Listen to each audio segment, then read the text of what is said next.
오늘 또 최혜병 특검이 기습적으로 이제 기소를 했는데 어떤 부분이냐? 이종섭 전 국방부 장관이 호주로 도피했다는 의혹과 관련해가지고 윤석열, 조태용, 장호진, 이시원, 박성재, 심우정을 재판에 넘겼는데 무엇보다도 박성재, 심우정이 재판에 넘겨진 게 굉장히 인상적으로 보였거든요. 그렇죠. 이제 결국에는 호주 대사로 도피시키는. 그러니까 그때 당시에 이종섭 전 장관에 대해 도주 대사다 뭐 이런 얘기까지 나왔던 건데 그 뭐 예를 들면 수사 대상자니까 출입 금지, 그러니까 출국 금지 같은 것도 이제 뭐 풀어주고 막 이러면서 그렇죠. 해제 과정에서. 예, 당시에 그 인사 농단과 출입국에 관한 그 여러 가지 압력을 행사한 이런 의혹을 받고 있는 거라서 아마 최혜병 특검에서 이제 마지막 어떻게 보면 뭐 승부수 비슷하게 피날레 이제 같은 피날레로 거죠. 이제 기소를 네. 한 건데 사실은 이 도주대 사건도 있지만은 지금 최혜병 특검이 좀 아쉬운 부분은 결국 수사 외압 부분 이게 지금 더 핵심인 분명히. 부분이 있고 또 구명 로비 부분 이 김장한 목사 관련된 이쪽 부분이 지금 수사가 잘 안 돼 있어가지고 좀 미진한 면은 있습니다만은 아무튼 이 부분은 이제 불기소로 마무리하려는 그러니까요. 수순 아닌가 네. 싶습니다. 결국은 이제 그 법무부 같은 데서 출국금지 심의위원회가 열려가지고 이제 해제 여부를 결정하는데 사전에 각본대로 돌아간 게 아니냐. 그 각본대로 돌아간 배경에는 심우정이라는 사람과 박성재가 있지 않느냐는 의심을 하게 됐고 수사해보니 그런 것들이 결과로 확인된 것 같은데 굉장히 재밌는 측면은 지금 이제 최혜병 특검이 기소유예라는 장치를 좀 많이 활용을 하고 있는데 이번에도 어떻게 했냐. 법무부 장차관에게 이런 그 전달받은 출금 해제 지시를 하달받은 이재유 전 법무부 출입국 외국인 정책본부장에 대해서는 수사 과정에 충실하게 협조했다는 사유를 들어서 기소유예 처분을 했습니다.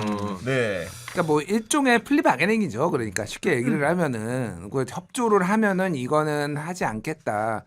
뭐 그 초코파이 천원 뭐 네. 이것도 검찰이 2심에서 이례적으로 구형을 선고유예를 해달라고 구형을 했어요. 그러니까 이런 식으로 필요하면은 기소유예나 뭐 선고유예나 이런 걸 하는 거고 이게 저는 이제 거의 진짜 최상병 특검은 거의 끝났구나.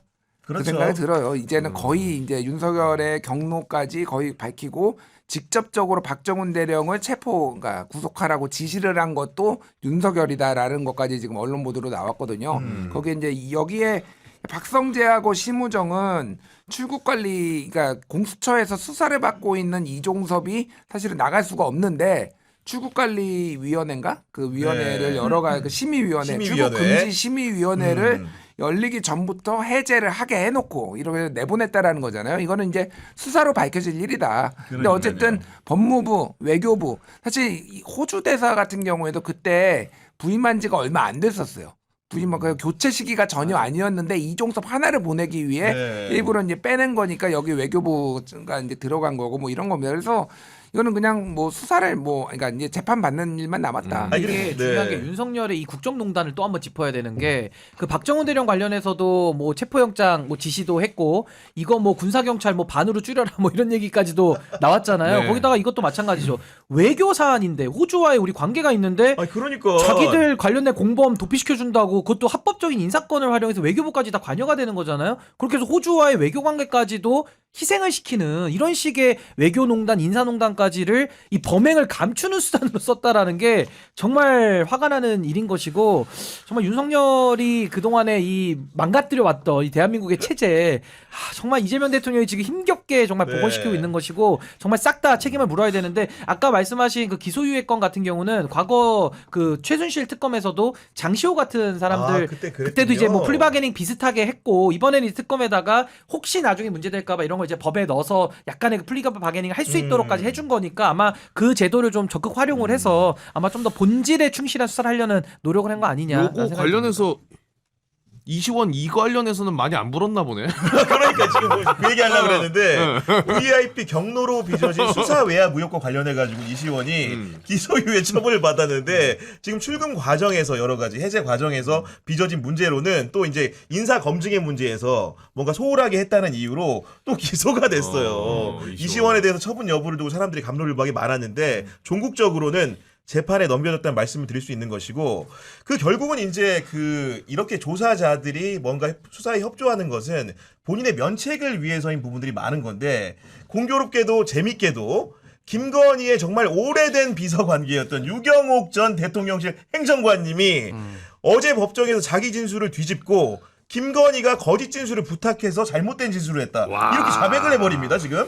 죄수의 이제 딜레마 같은 거죠. 그러니까 이거는 뭐 정확하게 일치하지는 않는데 쉽게 얘기하면 이제 각자 도생이 시작된 거고 저쪽에서 여기까지 불면은 내가 이제 불리해지면은 나도 이거를 불 수밖에 없고 이렇게 서로 이제 불게 되는 이런 상황인 것 같아요. 그래서 이미 건진 법사가 김건희가 거짓 진술을 부탁을 했다라고 폭로를 했잖아요. 얘기를 했기 때문에. 얘기를 했기 때문에 유경옥이 나는 그런 거 들은 적 없는데라고 하는 게 본인한테 매우 불리해질 가능성이 높으니 그거는 인정을 안 할 수가 없는 상황인 거죠. 그러면 그렇죠. 그러니까 김건희 몰아주기. 근데 이제 중요한 거는 말씀하셨다시피 유경옥은 코바나 콘텐츠 직원이었어요.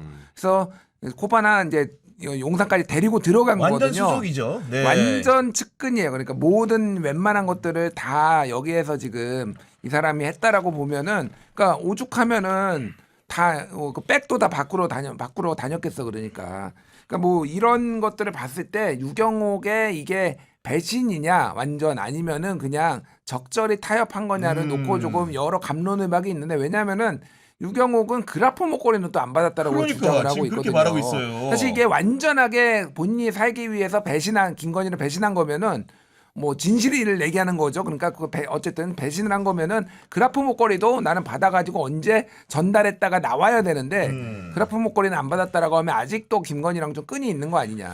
예. 그리고 유경옥 전 행정관이 법정에서 증언을 할 때는 선서를 하고 하지 않습니까? 거짓말하면 안 되는 거죠. 만약에 선서를 어기고 거짓말을 하게 되면 당연히 위증으로 재판에 넘겨질 수 있는 거 아닙니까? 신인규 변호사. 그렇죠.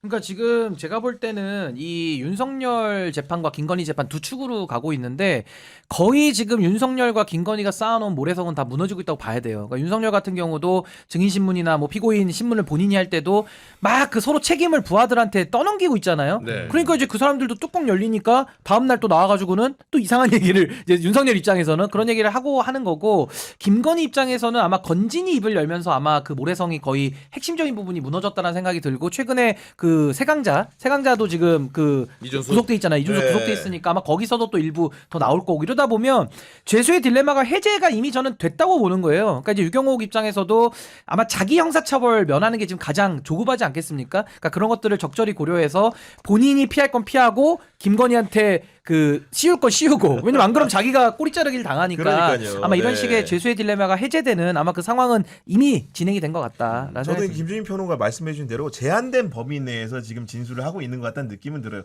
가장 중요한 핵심적인 물증이 없는 사안에 대해서는 철저하게 김건희의 이익에 따르되 본인한테도 피해가 올 수 있는 이미 드러난 범죄에 대해서는 뭔가 좀 이렇게 협조하는 듯한 태도를 취하는 것 같거든요. 보니까 네. 근데 핵심은 사실은 저는 뭐 이 샤넬백이나 그라프 목걸이나 이게 아니라 유경옥이 가져갔다는 컨테이너 이거 어디 있는 거야 도대체. 진짜 부피도 큰데 그거 찾을 수 예. 있어요. 그러니까. 그게 이제 굉장히 많은 것들이 들어가 있을 맞아요. 거잖아요. 사실 뭐 그냥 그 뇌물이나 막 이런 선물뿐만이 아니라 뭐 국가 그 문화재 수장고에 있었던 뭐 이런 것까지 가져간 거 아니야? 약간 걱정도 돼요, 솔직히. 뭐 그런 의혹까지 지금. 예, 독을 의혹까지 수 그러니까 있어요, 진짜. 그런가 그거를 꼭 찾아야 되는데 유경옥은 어쨌든 이걸 입을 열게 해야 된다. 어디 있는지. 그 이거. 컨테이너 째로 그냥 배에 실어가지고 어디 해외로 빼버린 거 그럴 아니야? 수도 있고 예, 다 진짜로? 밝혀야 되는데 근데 이게 사실은 보통 우리가 뇌물죄 처벌받을 때 어떻게 처벌받냐면 뇌물이라는 거는 공개적으로 받을 수가 없잖아요. 몰래 흔적이 받죠. 안 남잖아요. 네. 그럼 결국에는 뇌물에서 처벌받을 때는 준 사람의 증언과 뭐 예를 들면 사진 찍어놓는 거. 그렇죠. 두 번째가 이제 그 운전기사들이 많이 진술을 해요. 아. 운전기사들이. 그러니까 그러면서 내부자들이 돌아섰을 때 사실은 은밀한 범죄들이 다 세상 앞에 드러나고 입증이 되는 거거든요. 그러니까 김건희 같은 경우도 이런 권력형 비리가 세상에 드러나기가 참 어렵죠. 증거를 안 남기니까. 근데 유경옥, 건진, 이준수 이런 사람들이 이제 틀어져서 불기 시작하면은 그것도 그게 없는 다 거죠. 증거거든요. 그러니까 네. 이제 뭐 김건희 입장에서는 아마 뭐 가뜩이나 잠도 없다고 하는데 더 잠이 안 올 수밖에 없는 그런 상황 아닌가. 지금 내란 사건 재판 같은 경우에는 한덕수 사건에서 최초로 징역 15년 구형이 이루어졌고 지금 김건희 씨 사건 같은 경우에도 결심 고판을 지금 앞두고 있습니다. 다음 달 3일에 열린다고 하는데 해필 또 3일이야? 그런데 3일에 또 비상계약 1주년이네 또. 맞춘 거 아니야? 재판부가 이거? 야 이거 좀 의심되는데 이거. 내란몰이 하려고 지금 맞춘 거 아니야? 갑자기 의심이 나도 확 되네요. 저도 아무 생각 없이 부지불식간에 말했는데 보니까 하필이면 12월 3일 날 우리 김건희님에 대한 특검의 구형이 정해지거든요. 피해 의식으로 똘똘 뭉친 국힘이 의심할 만하구만 보니까. 이런 상황인데 우리 김건희에 대한 구형량은 얼마나 될 거예요? 사실 법조인이 아닌 사람들은 뭔가 좀 1차 기소기도 해가지고 가늠이 안 되는데 우리 신인규 대표 어느 정도로 보십니까? 근데 뭐 이번 혐의가 지금 다는 아닌데 사실 앞으로 더 추가로 더 김건희는 뭐 뇌물이나 또 직권 남용 내지는 지금 내란 특검에서도 수사가 들어가면 내란에 있어서는 뭐 수개로 들어갈지 주요 임무 수행자로 갈지는 지금은 모르겠어요. 그래서 추가적으로 더 이제 수사는 필요한 사항인데 결국 지금까지 드러난 것만으로 보더라도 이미 뭐 뇌물수수 액수나 이런 것들도 고려했을 때는 저는 뭐 중형은 정말 불가피하다. 그래서 두 자릿수 이상의 저는 구형이 나올 수밖에 없는 그런 상황 아니겠나 생각이 듭니다. 우리 곽수환 씨는 혹시 느낌이나 촉 오는 거 있습니까? 얼마나 구형할지? 글쎄요, 나는 이제는 맞추는 걸 포기했어요. 어제 네. 한덕수 구형 같은 걸 그거 보면서 진짜 네. 본인 같은 경우는 한덕수 구형이 좀 어떻다고 생각했습니까? 저는 15년은 말도 안 되고 그 이석기보다도 적어요 5년이. 저는 태형 나온다고 봤어요. 태형. 이석기가 얼마 구형이죠? 20년. 구형했어요. 아, 그것도 내란 음모. 음모 음모인데 내란 20년. 20년. 예비 음모. 그랬구나. 그에 비하면 사실은 실행했는데 네, 15년이 나올 수가 없죠. 굉장히 적은 형량을 구형한 것 같은데. 그러니까 일단 그 한덕수는 저는 20년 구형을 예상했는데 15년이 나왔고요. 왜 20년을 예상을 했냐면은 과거에 이를테면 12.12 군사반란했었을 때 거기에 전두환을 빼놓고 네. 주요하게 가담했던 사람들이 있잖아요. 그렇죠. 뭐 허화평, 허삼수 막 그런 쓰리허. 사람들 네. 막 그 사람들이 그때 검찰 구형이 15년이었어요. 그랬구나. 그런데 여기는 한덕수 총리고 지금 어제 그 얘기도 했는데 신군부 때 내란보다 더 위중하게 봐야 된다. 대한민국이 맞습니다. 그 얘기를 한덕수한테 이제 특검이 했잖아요. 뭐 그 얘기를 하기 전에 제가 예측을 했지만 그래서 플러스 5 해가지고 20년 정도 되지 않을까 했는데 그냥 예전에 이게 그러니까 하던 대로 좀 하는 것 같아요. 관행대로 관행대로 그냥, 그냥 예. 예. 뭐 검사들이. 그런 게 아닌가 싶은데 여하간 앞으로 펼쳐질 선고 형량과 구형 형량에 대해서도 많은 관심이 쏠리는 상황이고 근데 이거는 오해 안 하시면 좋겠는 게 김건희가 요 건만 재판받는 게 아니고요. 앞으로도 추가 기소로 많습니다. 계속 받거든요. 줄 서 있어요. 그 대기 형량은 중이에요. 다 나중에는 이제 각각 재판 걸 다 더해서 받기 더해서 때문에 받죠. 이제 김건희도 아마 거의 못 나올 거예요. 제가 볼 때는.